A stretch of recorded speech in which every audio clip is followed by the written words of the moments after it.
Kauno Žalgiris startavo Eurolygos top 16 turnyre triuškinančių pralaimėjimų. Pirmojo turo rungtynėse kauniečiai susitiko su Gdynės Asseco Prokum ekipa. Žalgiriečiai varžybas išvyko be dviejų savo pagrindinių aukštaūgių – Treviso Watsono ir Tado Klimavičiaus. Be šio aukštaūgių žaidęs Kauno klubas visiškai nepasipriešino prieš amerikiečių vedamą Lenkų klubą. Antrojo top 16 turo rungtynėse Kauno Žalgiris išbandys jėgas su Maskvos CSKA ekipa. CSKA klubą į pergalę pirmajame susitikime prieš Malagos Unicaja ekipą vedė lietuvis Ramūnas Šiškauskas. Krepšininkas sugebėjo pelnyti net 23 taškus, sumesdamas 4 iš 5 tolimų metimų, taip pat pridėjo 4 atkovotus kamuolius ir atliko 3 rezultatyvius perdavimus. Visas surinko 29 naudingumo balus ir buvo pripažintas vienas naudingiausių pirmojo turo žaidėjų.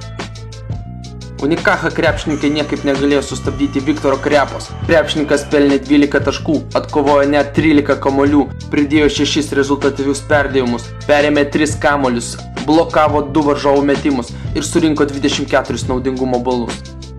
Komandos amerikietis Trajanas Langdonas surinko 19 taškų, sumesdamas 5 iš 8 tritaškių ir iš varžovų pavogė 3 kamuolius. Komandos aukštaūgis Saša Kaunas surinko 9 taškus, atkovojo 2 kamuolius ir komandos draugam perdavė 2 rezultatyvius perdavimus.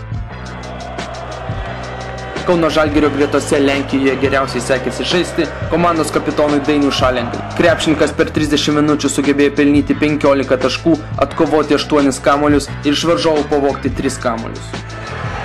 Puikiai Eurolygos varžybose debiutavo komandos naujokas Mario Delašas. Krepšininkas aikštelėje praleido vos 20 minučių, tačiau per jas sugebėjo pelnyti 14 taškų ir atkovoti 3 kamuolius.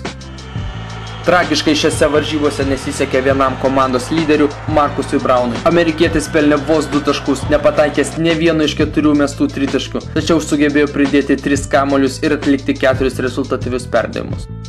Naujasis komandos žaidėjas Aleksandras Čapinas atrodo šiek tiek perdegė. Nors krepšininkas ir pelnė 7 taškus, tačiau prametė visus 6 mestus tritaškių. Nepaisant to, komandos draugams sugebėjo atiduoti 6 rezultatyvius perdavimus ir atkovoti 4 kamuolius. Kauniečių sudėtyje turėtų jau žaisti komandos amerikietis Trevisas Watsonas, kuris iš komandos rikiuotės dėl čiurnos traumos buvo iškritęs kelioms savaitėms. Antrojo turo top 16 turnyro dvikova tarp Kauno Žalgirio ir Maskvos CSKA klubo jau šį trečiadienį 19:45 min. Varžybas gyvai galite sekti Eurobasket.lt krepšinio portale.